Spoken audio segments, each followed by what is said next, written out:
Hey, back again here on the Bernie Show on YouTube. Again, thanks for subscribing. Please help me out. Hit that like button, thumbs up, all that good stuff. And I thought I wanted to follow up on Jordan Walker. I did a video on this commentary earlier today. Some of you have watched it, and I appreciate that.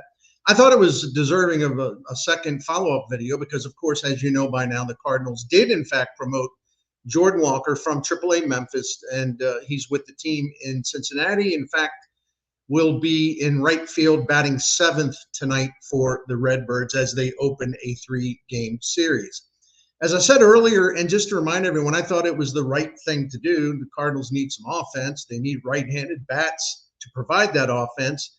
They need another right-handed hitter in the outfield, which has been a kind of a bizarre thing this year, with about 88% of their plate appearances taken in the outfield or by outfielders with left-handed bats. I mean, it's really imbalanced. So the other reason, and I'm going to repeat it because I think it's important, Jordan Walker deserved it. Here's a guy you've put a lot of your future on, and you told him specifically, when you go down to Memphis, you got to do this, you got to do that, you got to do this, you got to do that. And that's when you'll be on your way.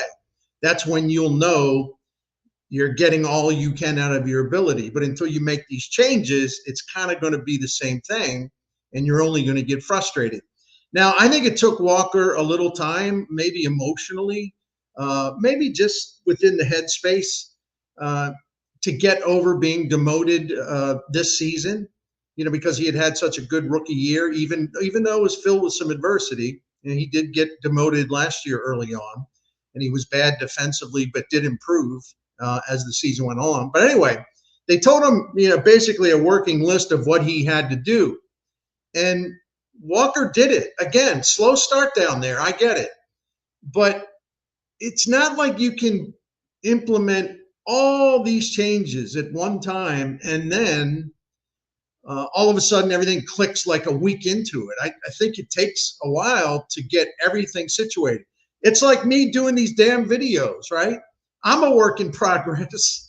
So I got Jordan Walker down there, and I'm thinking, well, it's starting a little slow, could be better, but it gets the benefit of the doubt. And I really do believe that, and I'm making a joke at my own expense, and that's okay too.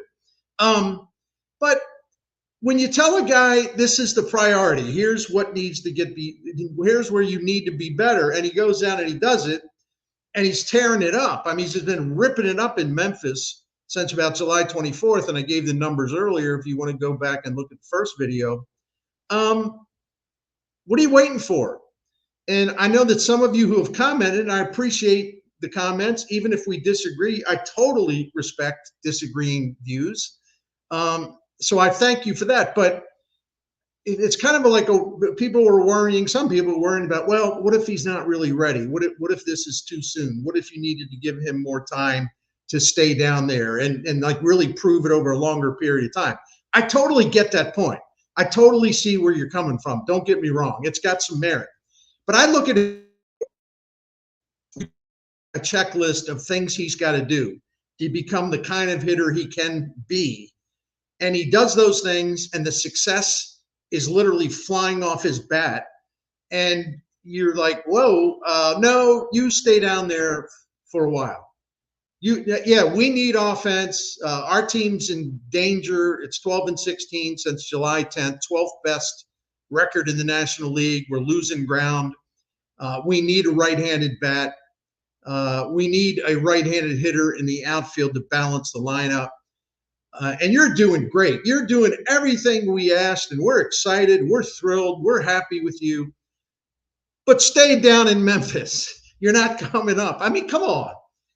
The time to strike is now. Jordan Walker's confidence is restored. He feels really good about himself now. He sees the impact of the changes that he has made, and all that does is boost his confidence and make him believe, all right, I got this thing figured out. Among other things, and this applies to now, you can't be chasing those low and away pitches. Those were his kryptonite. So when is it best to crank Jordan Walker back up again at the major league level? I would say this. You're getting him while he's hot and while he's feeling great and while he's confident and while he's powering the ball like we've never seen. So isn't that the best time to put him in a position where he can have quick success in the majors again? Bringing him up at a time where everything is good. He's figured stuff out. He knows what he's got to do. So let's go.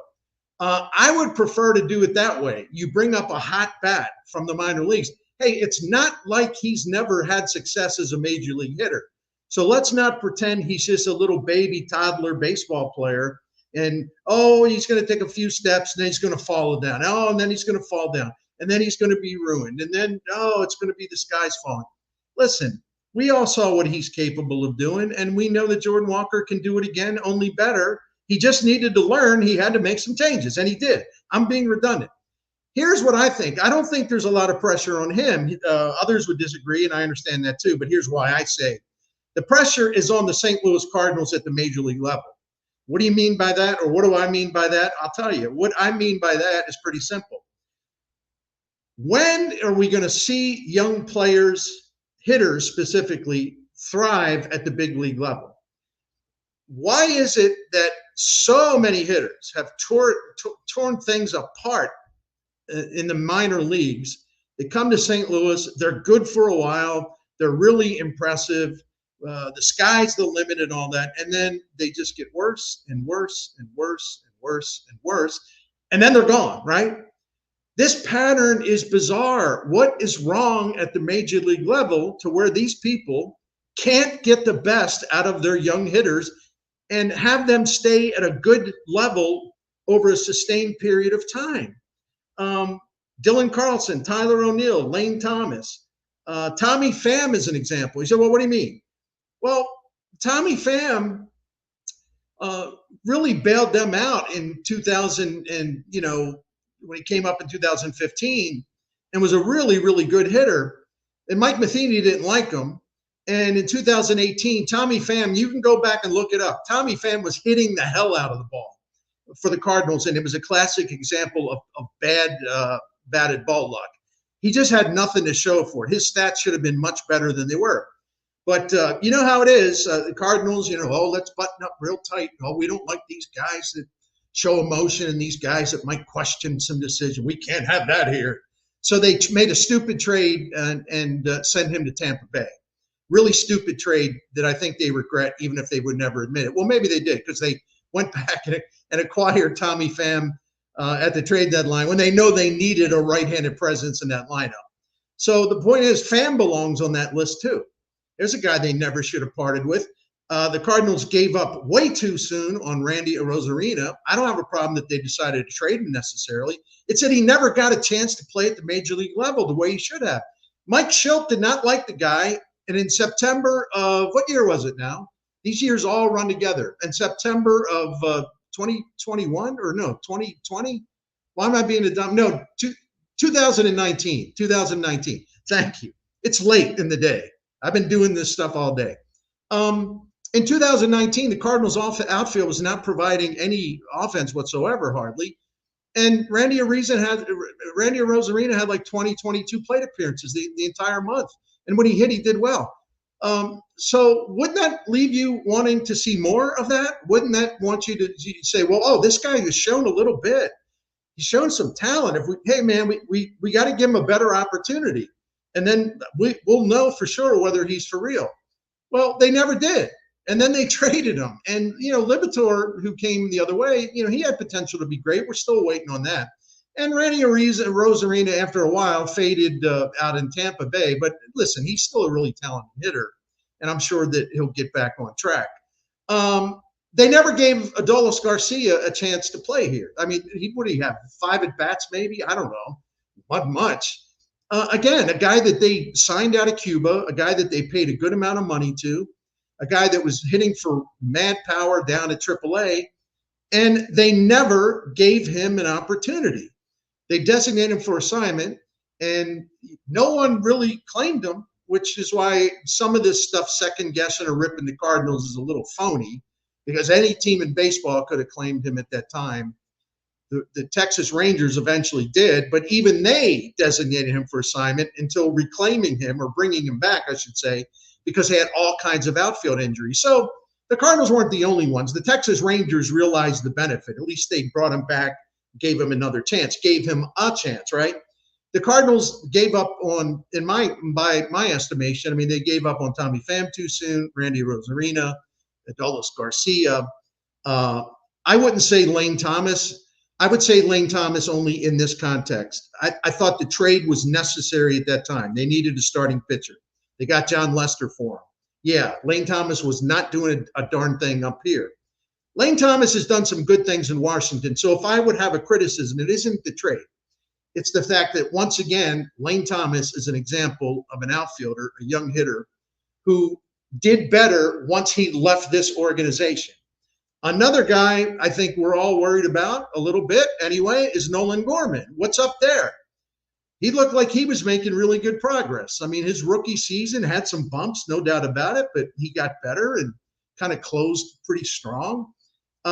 In his second season, he had 27 homers, slugged about 478. He was on his way.